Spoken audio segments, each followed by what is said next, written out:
Hi ಸ್ನೇಹಿತರೆ, ಪದ್ಮಾಸ್ ಕಿಚನ್ಗೆ ಸ್ವಾಗತ. ಇವತ್ತಿನ ವಿಡಿಯೋದಲ್ಲಿ ದಾಲ್ ಹೇಗೆ ಮಾಡೋದು ಅಂತ ತೋರಿಸ್ಕೊಡ್ತೀನಿ ಬನ್ನಿ. ಈಗ ದಾಲ್ ಮಾಡೋದಕ್ಕೆ ಏನೇನು ಐಟಮ್ ಬೇಕು ಹೇಳ್ತೀನಿ ನೋಡಿ. ಹೆಸರುಬೇಳೆ 1/4 ಕಪ್ಪು, ತೊಗರಿಬೇಳೆ ಅರ್ಧ ಕಪ್ಪು, ಜೀರಿಗೆ 2 ಸ್ಪೂನು, ಮೆಣಸು 1/4 ಸ್ಪೂನು, ಅಚ್ಚಕಾರದ ಪುಡಿ ಒಂದು ಸ್ವಲ್ಪ, ಕರಿಬೇವು ಸೊಪ್ಪು ಒಂದು ಸ್ವಲ್ಪ, 2 ಹಸಿರು ಮೆಣಸಿಕಾಯಿ, ಬೆಳ್ಳುಳ್ಳಿ ಸಣ್ಣಕ್ಕೆ ಹೆಚ್ಚಿರೋದು, ಈರುಳ್ಳಿ 1, ಟೊಮೊಟೊ 2, ಕೊತ್ತಂಬರಿ ಸೊಪ್ಪು ಒಂದು ಸ್ವಲ್ಪ, ಮನೆಯದೇ ಹಾಲಿನ ಕೆನೆ 2 ಸ್ಪೂನು, ಎಣ್ಣೆ ಒಂದು ಸ್ವಲ್ಪ. ಈಗ ಬೇಳೆ ಇದಕ್ಕೆ ಹಾಕೊಂಡು 2 ಬೇಳೆನೂ ಒಟ್ಟಿಗೆ ಇದನ್ನು ತೊಳ್ಕೊಬಿಟ್ಟು ಕುಕ್ಕರಲ್ಲಿ ಕೂಗಿಸ್ಕೊಳ್ಳೋಣ. ಇವಾಗ ಕುಕ್ಕರ್ ಇಟ್ಕೊತಾ ಇದ್ದೀನಿ. ಇದಕ್ಕೆ ತೊಳೆದಿಕ್ಕಿರೋ ಬೇಳೆ ಹಾಕ್ತಾ ಇದ್ದೀನಿ.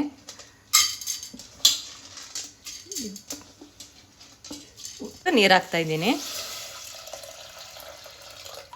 ಇದಕ್ಕೆ ಒಂದು ಚಿಟಿಕೆ ಅರಿಶಿನ ಪುಡಿ, ಒಂದು ಅರ್ಧ ಸ್ಪೂನು ತುಪ್ಪ.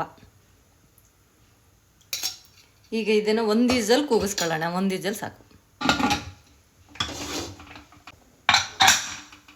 ಈಗ ಬಾಣಲೆ ಕಾಯ್ದಿದೆ, 1 ಸ್ಪೂನಷ್ಟು ಎಣ್ಣೆ ಹಾಕ್ತೀನಿ. ತುಪ್ಪ ಒಂದು ಅರ್ಧ ಸ್ಪೂನ್ ಹಾಕ್ತಾ ಇದ್ದೀನಿ. ಎಣ್ಣೆ ಕಾಯ್ದಿದೆ. ಜೀರಿಗೆ 1 ಸ್ಪೂನ್ ಹಾಕ್ತಾ ಇದ್ದೀನಿ.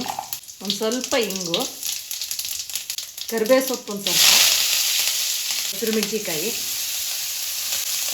ಬೆಳ್ಳುಳ್ಳಿ. ಇದು ಫ್ರೈ ಆಗಿದೆ. ಇವಾಗ ಈರುಳ್ಳಿ ಹಾಕ್ತಾ ಇದ್ದೀನಿ. ಇದು ಈರುಳ್ಳಿ ಫ್ರೈ ಆಗೋಕ್ಕೆ ಒಂದು ಸ್ವಲ್ಪ ಉಪ್ಪಿನ ಪುಡಿ ಹಾಕ್ತಾ ಇದ್ದೀನಿ. ಈಗ ಇದೊಂದು 2 ನಿಮಿಷ ಫ್ರೈ ಮಾಡ್ಕೊಳ್ಳೋಣ. ಈಗ ಅದು ಫ್ರೈ ಆಗಿದೆ, ಅದಕ್ಕೆ ಟೊಮೊಟೊ ಹಾಕ್ತಾ ಇದ್ದೀನಿ. ಇದೊಂದು ಸ್ವಲ್ಪ ಫ್ರೈ ಮಾಡ್ಕೊಳ್ಳೋಣ ಟೊಮೊಟೊವ. ಇದಕ್ಕೊಂದು ಚಿಟಿಕೆ ಅರಿಶಿನ ಪುಡಿ ಹಾಕ್ತಾ ಇದ್ದೀನಿ. ಈಗ ಇದು ಪ್ರೆಷರ್ ಬಿಟ್ಟಿದೆ ನೋಡಿ. ಬೇಳೆ ಈಗ ಚೆನ್ನಾಗಿ ಬೇಯಿಸಿದೆ 1 ವಿಸಲ್ಗೆ. ನೋಡಿ, ಇಷ್ಟು ಬೇಯಿಸ್ಕೊಂಡ್ರೆ ಸಾಕು 1 ವಿಸಲ್. ಈಗ ಇದಕ್ಕೆ ಅಚ್ಚಕಾರ ಪುಡಿ ಹಾಕ್ತಾ ಇದ್ದೀನಿ. ನಿಮಗೆ ಖಾರ ಎಷ್ಟು ಬೇಕಷ್ಟು ನೋಡ್ಬಿಟ್ಟು ಹಾಕೊಳ್ಳಿ. ಇವಾಗ ಇದು ಆಗಿದೆ, ಇದಕ್ಕೆ ಬೇಳೆ ಹಾಕೊಳ್ಳೋಣ.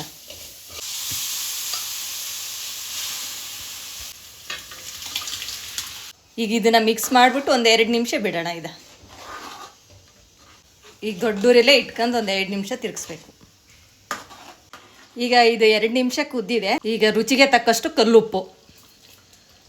ಈಗ ಇದು ಜೀರಿಗೆ ಮೆಣಸು ಪುಡಿ ಮಾಡಿಕೊಂಡಿರೋದು ಅದು ಹಾಕ್ತಾಯಿದ್ದೀನಿ. ಈಗ ಇದು ಹಾಲಿನ ಕೆನೆ ಹಾಕ್ತಾಯಿದ್ದೀನಿ. ಈಗ ಇದನ್ನು ಚೆನ್ನಾಗಿ ಮಿಕ್ಸ್ ಮಾಡ್ಕೊಳ್ಳೋಣ. ಮಿಕ್ಸ್ ಮಾಡ್ಕೊಂಡು ಇದು ಗಟ್ಟಿ ಅದ ನೋಡ್ಕೊಂಡು ಒಂದು ಸ್ವಲ್ಪ ನೀರು ಹಾಕೊಳ್ಳೋಣ. ಜಾಸ್ತಿ ನೀರು ಬೇಡಿ, ಸ್ವಲ್ಪ ನೀರು ಹಾಕೋಣ. ಇಷ್ಟು ಹಾಕೊಂಡು ಚೆನ್ನಾಗಿ ಮಿಕ್ಸ್ ಮಾಡಿಬಿಟ್ಟು ಒಂದು 5 ನಿಮಿಷ ಬೇಯಕ್ಕಿಡೋಣ. ಈಗ ಇದು ಆಗಿದೆ ನೋಡಿ, 5 ನಿಮಿಷ ಆಯಿತು, ಆಗಿದೆ. ಕೊತ್ತಂಬರಿ ಸೊಪ್ಪು ಒಂದು ಸ್ವಲ್ಪ ಹಾಕ್ತಾಯಿದ್ದೀನಿ. ತುಪ್ಪ ಒಂದು ಅರ್ಧ ಸ್ಪೂನ್ ಹಾಕ್ತಾಯಿದ್ದೀನಿ. ಈಗ ಇದು ರೆಡಿ ಆಗಿದೆ ನೋಡಿ, ದಾಲ್ ರೆಡಿ ಆಗಿದೆ. ಇದು ಅನ್ನಕ್ಕೆ ಚಪಾತಿಗೆ ಎಲ್ಲ ಚೆನ್ನಾಗಿರುತ್ತೆ. ನೀವು ಮನೇಲಿ ಇದು ಟ್ರೈ ಮಾಡಿ, ತುಂಬ ಚೆನ್ನಾಗಿ ಬರುತ್ತೆ. ಈ ವಿಡಿಯೋ ನಿಮಗೆ ಇಷ್ಟ ಆಗಿದ್ರೆ ಲೈಕ್ ಮಾಡಿ, ಶೇರ್ ಮಾಡಿ, ಸಬ್ಸ್ಕ್ರೈಬ್ ಆಗಿ.